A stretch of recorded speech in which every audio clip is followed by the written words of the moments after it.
IVM.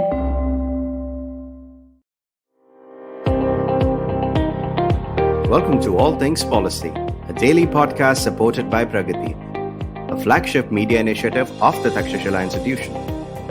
We're a bunch of policy nerds based in Bengaluru, and we like to bring a fresh perspective to Indian affairs and an Indian perspective to global affairs.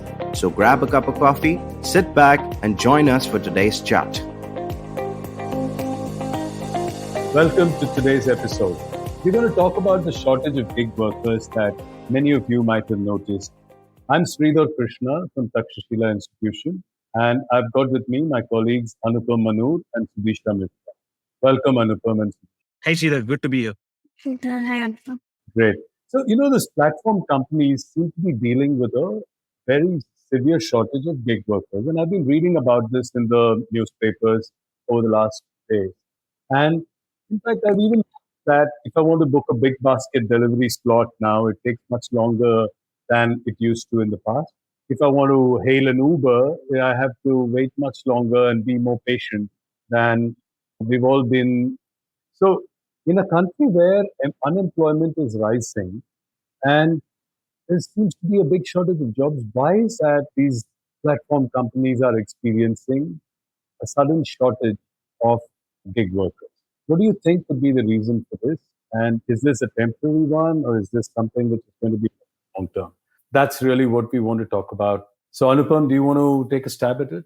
Yeah, thanks, Sridhar. So I think there's two aspects here really that we should focus on.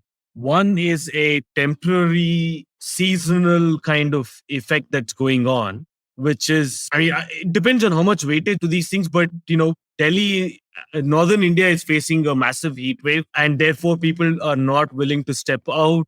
They like to demand more things, sitting at home, and there's a fierce competition going on between different platforms to reduce, their turnaround time. So all of that is creating a spike in demand. So when you talk about shortage, there's two things happening really. One is that there is an increased demand, and two, there might actually be a decreased supply. So I think we're witnessing both of those things at the same time. So in terms of increased demand, one is the heat wave aspect. People are probably ordering more things in, etc. There's also the IPL going on, which, traditionally sees a surge in kind of demand for food delivery and various other things. Mm-hmm. So those two things combined will kind of explain the hike in, the demand aspect of it. When it comes to supply, I think there's the temporal aspect and the more kind of deeper structural aspect, right? I think the temporal aspect is that, again, the heat wave, because, it's extremely hot, and probably, some people are making clever choices as to not be on the road in the heat in the middle of the afternoon in northern India, right? So that is explaining a part of why people are not on the streets. But also there is one, I think, very important aspect, which is just fuel cost. If you look at all of these gig workers, they rely heavily on petrol, right? And because their transportation is a big thing, whether they're delivering groceries or food or their Uber drivers, all of that is heavily dependent on fuel. And given that fuel costs have increased by anything around 25-30% in just the last few months, take a big hit in terms of their bottom line. So, some people might be quiet for the moment, really, and seeing whether this tides over. We can come to the structural issues, but I think very briefly, it's to do with, just very low pay options, not enough, just not enough compensation for the job that they do. And therefore, I think some of them might be returning to jobs pre-pandemic, etc. So we can discuss some of that in detail. So the two things that are of interest in what you said, Anupam. So one is that the pay is not great, and for the amount of hardship that they have to endure to do these jobs, and therefore people are saying, hey, maybe I won't do this. The second thing which seems to be happening is that someone's saying that, hey, last time round there was this lockdown and I had to go back to my village, and I found that working there, living in the village is not so bad. Between the Manrega and like the other kinds of odd jobs that I'm able to do in the village and in and around there, maybe I can have a better life. Why do I need to return to the city? Do you think there is that of people with an not wanting to extremely return? lower cost of living, right? So one is yeah, maybe they're making just about enough doing odd jobs, etc., back in the village. But you have to compare that against the cost of living, which will be phenomenally different living in Delhi versus living in any village in North India. And so I think that matters quite a bit. Okay. So, Sudisha, do you want to talk about the subject of pay? Because you had some conversation with some platform workers over the last few days. You've been tweeting with them, chatting with them on WhatsApp and everything else. So, do you want to give us a sense of what you heard? What do they think about the pay? And is it so? What is that? So I think that the kind of data that I collected and when it comes to pay from these workers, it kind of varied. So I learned that in tier three cities, these delivery partners are able to make around, let's say, anything between 23 to 25,000 per month. And in tier one cities, which include Bangalore, Delhi, Bombay, etc., they are able to make around sometimes even 60K per month. Wow. Now, one can argue that for a job that only requires knowing how to read Google Maps and driving around your bike or scooty or whatever, it's a rather a good pay. But personally, I don't think that they are being compensated properly for the kind of labor they are putting in. They are working around 10 to 12 hours a day. And it doesn't matter what the kind of weather is, they just have to do their jobs. And even their incentive is based on the number of orders they are able to complete. And, these kind of things, they make it difficult for them to be flexible about this job, no matter how much it's touted, right? So one can say that anyone can do this delivery executive thing because it's a flexible job. But I personally think that's not the case because the number of orders you're supposed to complete in order to get incentives, that's a big factor. They have to work all day to get that. And then when you look at some of the things that happen with them, so for example, I know that when you become a delivery executive with Zomato, you're supposed to pay around 1,200 to 1,500 rupees upfront just for the uniform. Now, that is a refundable thing, but it only happens when you complete 100 orders. Now, I haven't heard of any company that is probably doing that.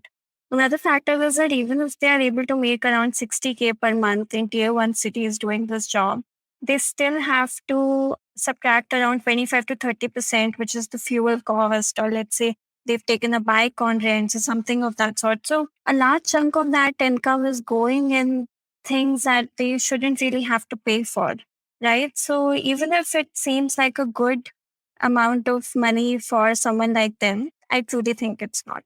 Yeah, Anupam, you wanted to say something here. Yeah, no, that's a very interesting thing. I think a lot of people mistake wages with revenue. The way to look at gig workers, given that they're not employed by any of these platforms, they're independent entrepreneurs, right? Which means that what they get, that whether it's 30K, 25K, and remember, I think 60K is the aberration there.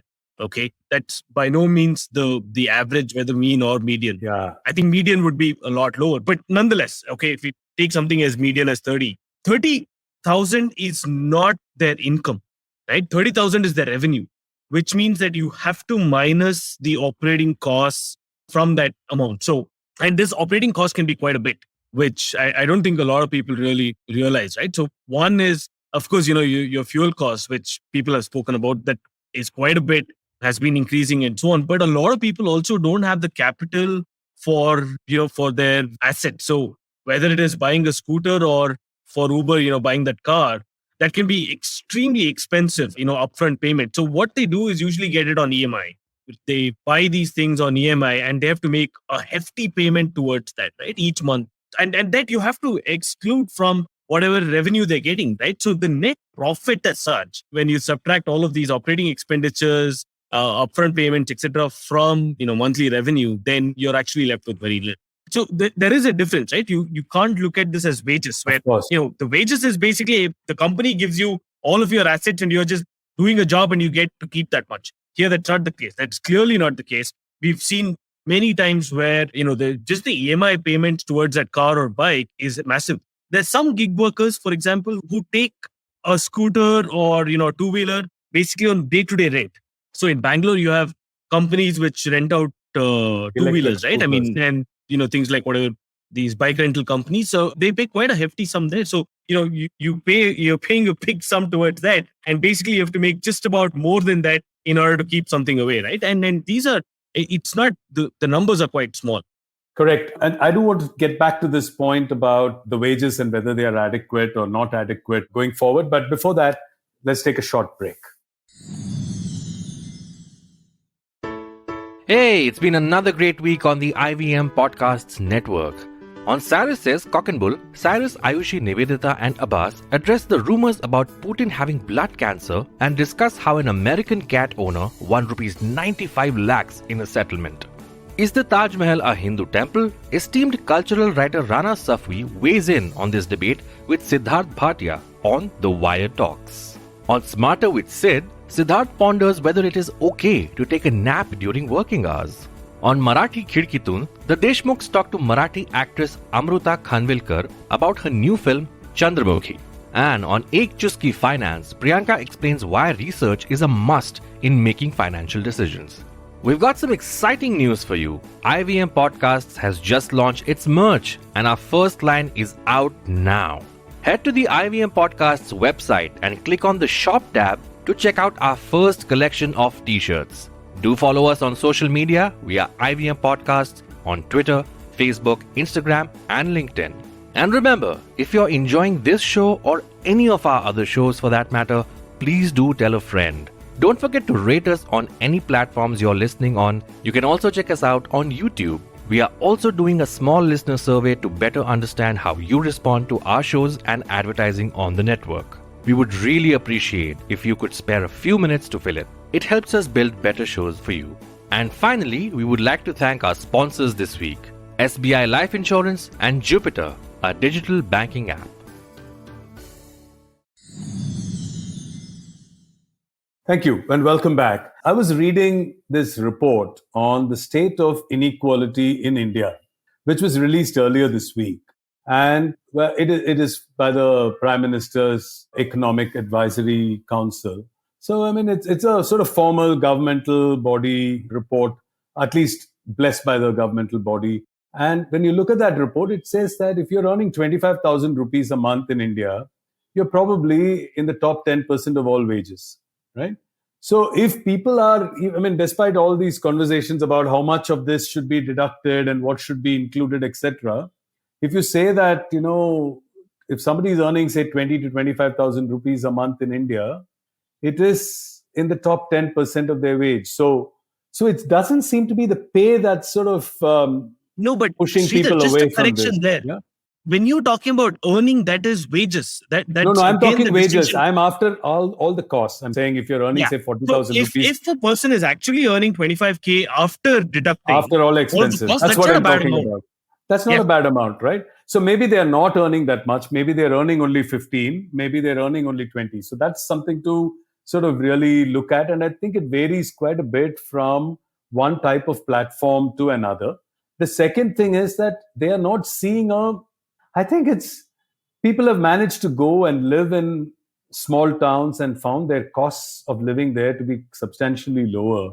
And considering the kind of pain that they had to go through last time around when those big lockdowns, they are worried and they may think that maybe maybe it's a waiting game, wait for things to get better completely, and then maybe they'll come back. Yeah. The second thing I see is interest rates seem to have gone up. So I don't know whether these people are able to now the cost of borrowing a bike or taking a bike on loan, etc., is going to go up. So I think that's another thing which is going to impact this.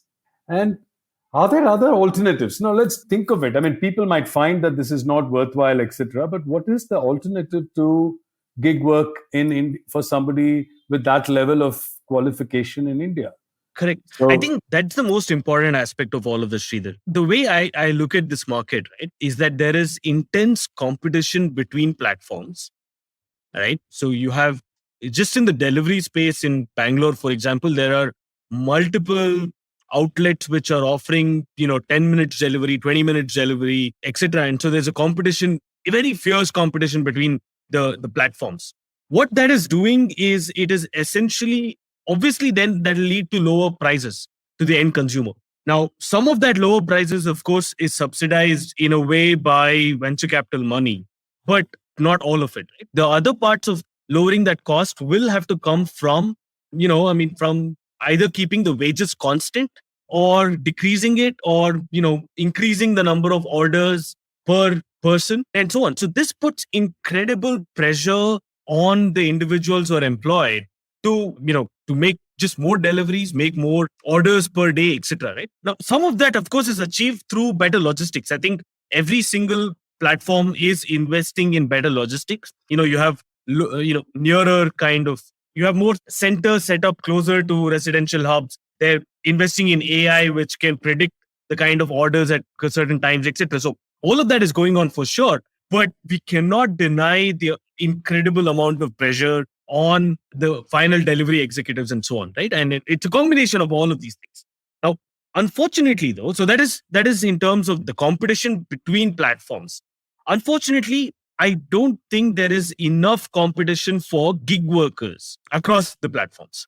So what happens is, yes, there is about 40% attrition. I think that's a number I have at its peak right now. There's about 40% kind of attrition, right? So delivery executives move from one platform to the other, and from there on one to the another. But there's only so many platforms that you can ultimately move, right? There's not enough of platforms that can keep guaranteeing you higher wages. So, you get mistreated one place, or too many orders, not enough compensation one place. You can jump ship, but they're frightfully similar on this account. What is missing, and I think this is the biggest problem here, is that there are not enough non-gig kind of jobs that are competing with these gig jobs that can push wages up. I think that is the crucial problem in all of this. Yeah, I think so. I think like either we're going to have a country where our labor force participation rate is going to go down, or people are just going to be satisfied with doing some casual work near their hometowns in those little villages and so on. Which case we will never become a more affluent country with better living conditions for all. At the say, or the gig, all these gigs start paying a little bit more, and and finally it has to be a reasonable wage has to be paid for people to be willing to put up with the difficulties and move. So if the government starts coming up with things like portability of ration cards so that people can come and get ration anywhere, access to the PDS system irrespective of where they live. Maybe there's some urban housing which will make it affordable, rental projects which are available for people who travel for migrant labor. So those kind of systemic structural benefits, if they come into play, maybe it'll become easier to attract people, migrant workers from other parts of the country to come in. That's one. Secondly, maybe the platform economies need to start paying better, provide slightly, have less wage volatility, be more realistic in terms of the number of deliveries that are expected of people. And finally, the consumer should be willing to pay a little bit more than what they've got used to. If we are paying some very small wages very small charges for somebody. The other day I wanted a packet of chips and I ordered it on Dunzo, and the guy came and it charged me some 30 rupees extra over the packet of chips. I'm wondering, why should, if you want to be that lazy, you ought to pay more, right?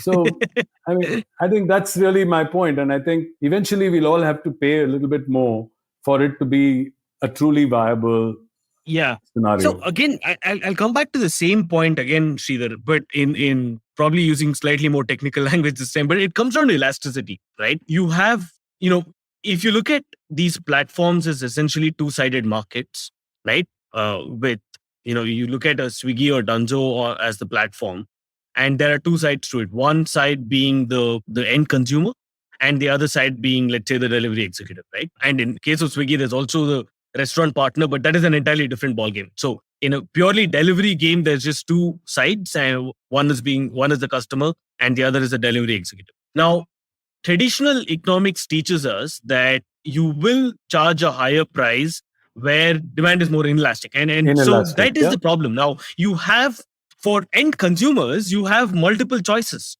right? So I can, if I'm that lazy guy, right? Or you're the lazy guy. Okay. So there is Sridhar who needs a packet of chips, can order it from 5 different platforms, or ultimately, if none of those things work out, can ultimately walk to the store and get it.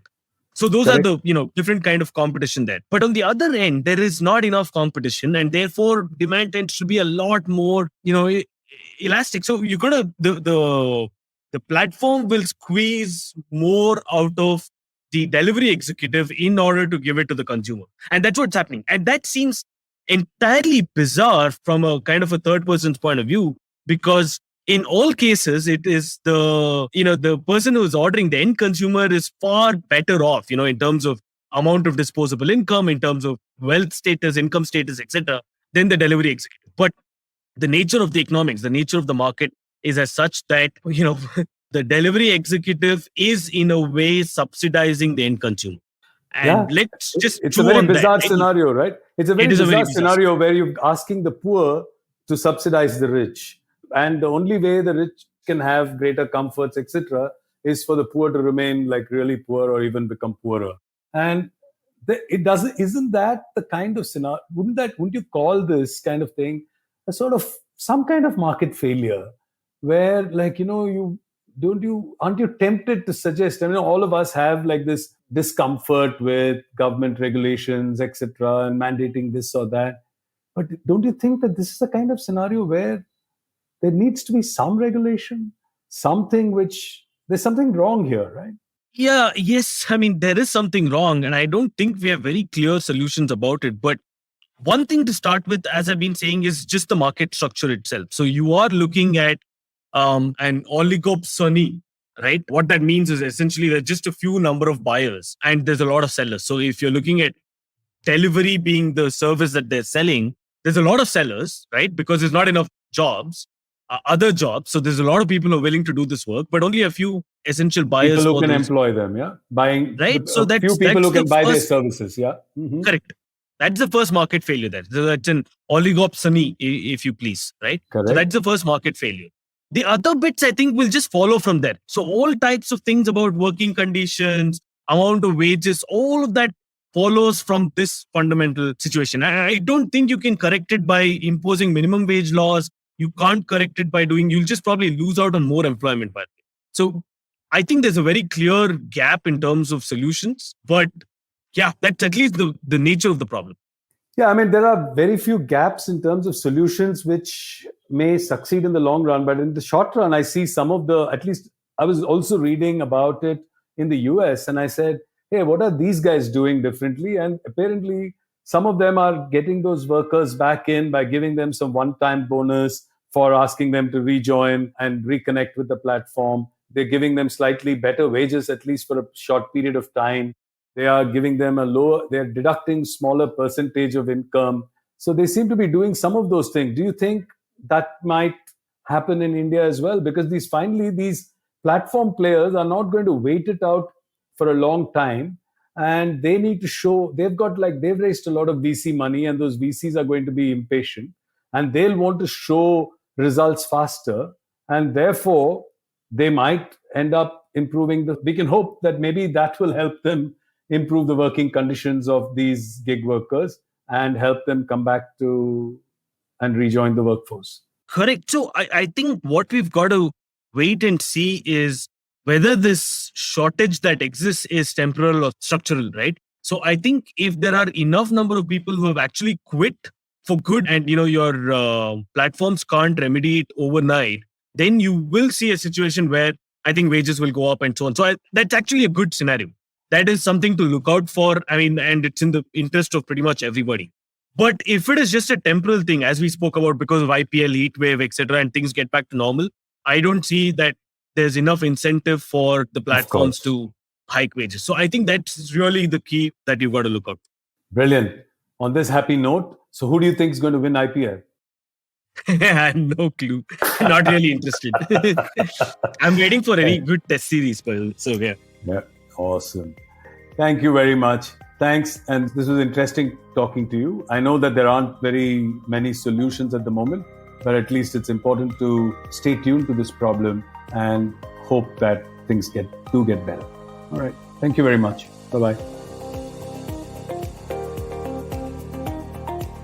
If you liked our show, don't forget to check out other interesting podcasts on the IVM network.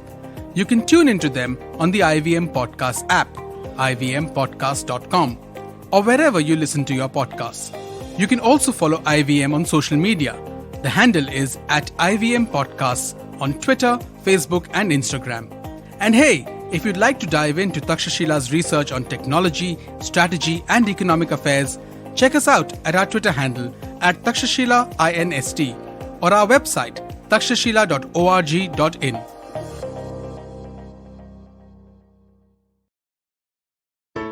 There's a quick survey to fill out on ivmpodcast.com/survey. It lets us know a little bit more about who's listening to us. And you know what? We're going to do a few prizes. So, we'll do a random drawing of maybe 10 people and we'll send you all some swag. Remember, that's ivmpodcast.com/survey where you can fill out the survey. Ladies, I'm sure you will relate to it if I say that we are constantly busy with work, studies, cooking, and whatnot. And amidst all of this, we often forget an important element that needs our desperate attention: finance. So here we are, bringing to you SBI Life Presents A Sip of Finance, a women-exclusive podcast where we will teach you how to manage personal finances in a simple and straightforward way with your host, Priyanka Acharya, a finance expert who's been in the industry for 14 plus years. And not just in English, but in 7 more languages. So tune in every Tuesday for fresh episodes on the IVM Podcast Network and all major podcast streaming platforms.